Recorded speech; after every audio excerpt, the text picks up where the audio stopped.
You got it, right? I don't care what they say about you. Thank you. But you're good job. Like I made it. You know, good job. Russ, what's the focus for you guys? Got a homestand here, so to speak.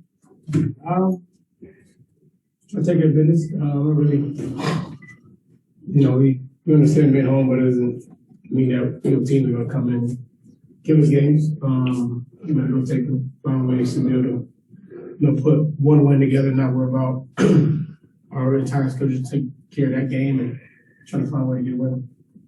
How's LeBron? You talked to him? Was he out there today? I haven't talked to him. I did talk to him, but nothing about basketball. To my knowledge, he's all right. Have you talked to him? I'm not yet. Oh. Russ, what encouraged you about this road trip, despite coming back? We had a chance to win all games. You know, when you think about it, you go back and you see one play here, one possession here, that just can change.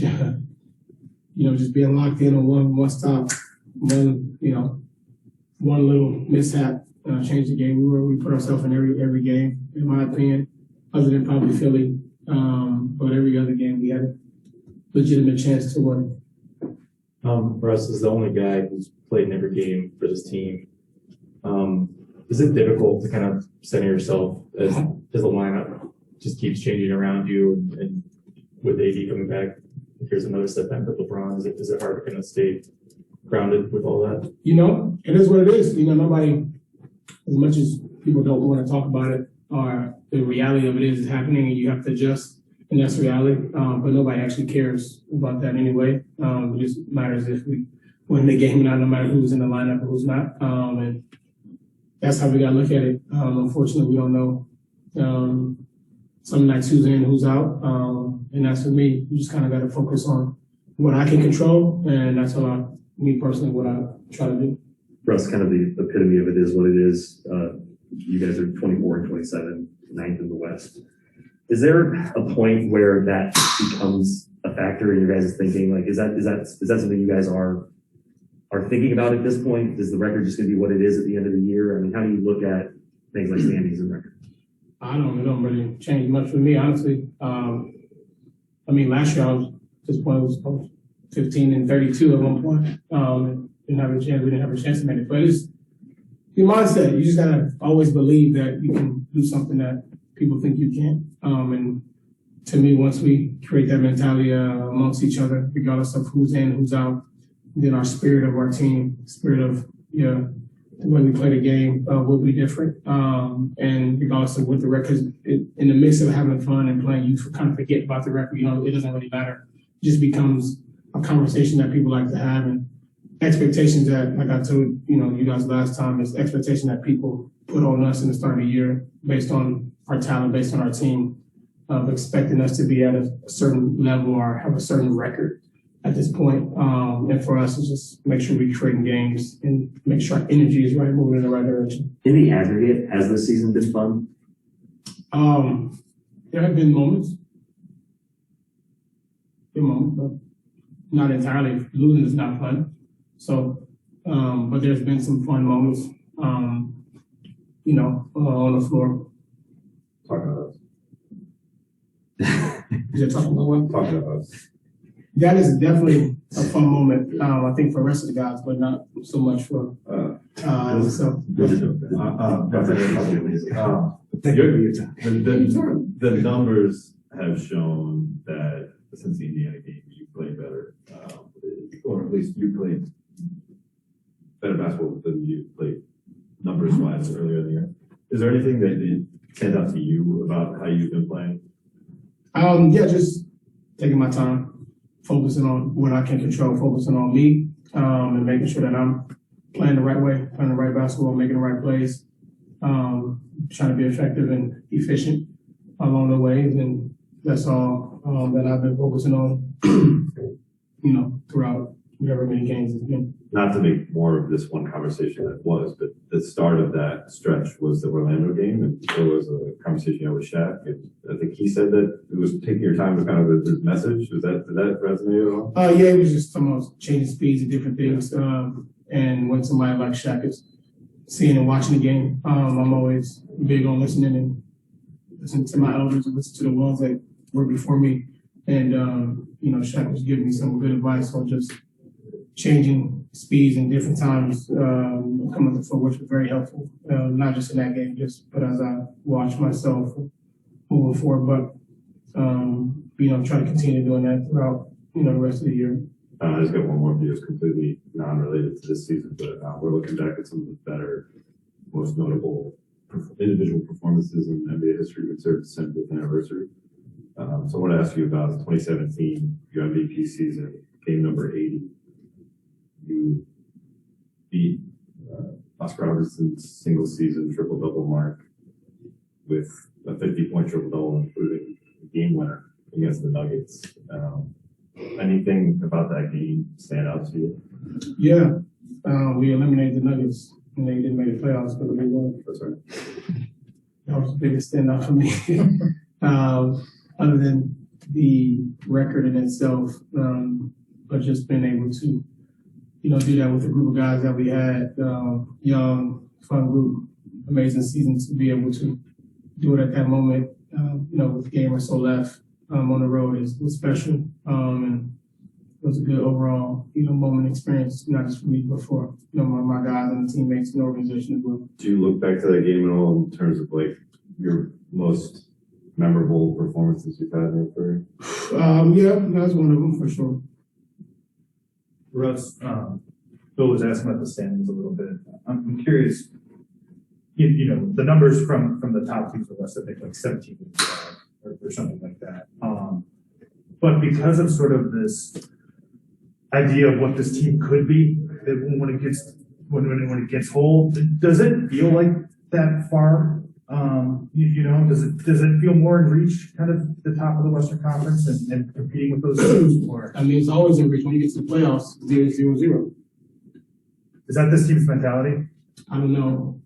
You probably got to ask each individual person about that, but that's just how I feel. I feel that when you get to the playoffs, it doesn't really matter if somebody was, whatever their record, 50 and whatever that may be their record, it doesn't really matter. You get in the playoffs 0-0. So best team win at that particular time of the year. If I'm playing better than the 8th seed or playing in the 1 seed, 2 seed, whatever that may be, then, don't really matter. Russ, I think you and Frank and a couple other guys have talked about how important it's been the last couple of games with the screening angles and how guys screen free. What kind of chemistry has developed in the last 2 games, screening, and does anyone stand out as having good chemistry with you on that? It changes, man. Lineups change based on who I'm in a game with. Sometimes we're small. Sometimes DJ Dwight, AD, it just depends. And also who's guarding me kind of varies too. Sometimes, most of the 9 times out of 10, it's a bigger guy probably. So just trying ways to screen and set them up. I'm using my body and my size, my strength to be able to get to where I need to get to and allow those guys to screen for me. Hey, Russ, there was that stretch early in the season. LeBron missed 12 games. And wondering, since we don't know when he's going to be back, is there anything about playing with AD now that you kind of thought about during that stretch that he was out that could make that a little bit easier now for you guys to get going as a two-man group? Yeah, man. I try to find ways to be able to do that. Just trying to figure it out. It's just been a process of trying to figure it out with ADN and figuring out what plays, what sets, what things we can run, and how we can play with that based on the group we may have in at the time. Because even when Brown was out at that time, I think we had some other guys out too that wasn't in. And we had a different team a little bit, and now our team's a little different based on personnel. And so just trying to take all that in at the same time of also, figure out and make sure that, AD's in the most comfortable spot and put in a position to be successful. And one more if we have it. Anybody? I got one more on the Denver game. Was that the best game you ever played, or do you have in your mind the best game you ever played in the NBA?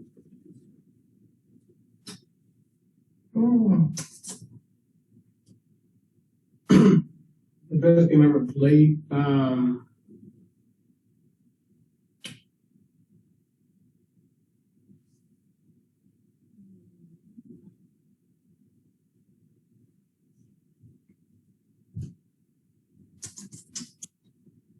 think, I don't know.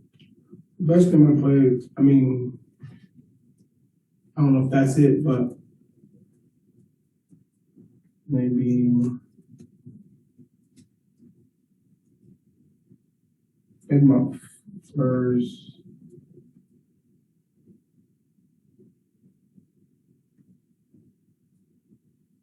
I guess this is a good problem to have. I can't think about it. You know, I don't know, because certain games have significance based on others, you know, and there's certain times in my life there's so many things that was happening for me personally. Like I think we didn't win a game, but finals game I had in Miami was so much, you know, stuff coming to me on me, my performance and the, you know, basically the entire meeting where everybody just, you know, boom, boom, boom, you know, let's step on Russ. You know, the next day, turn around, 43, whatever. But my focus and just how I was preparing for that game was a little different. The Knick game was a big game for me for many reasons, as you guys probably know. Just how that game kind of played out.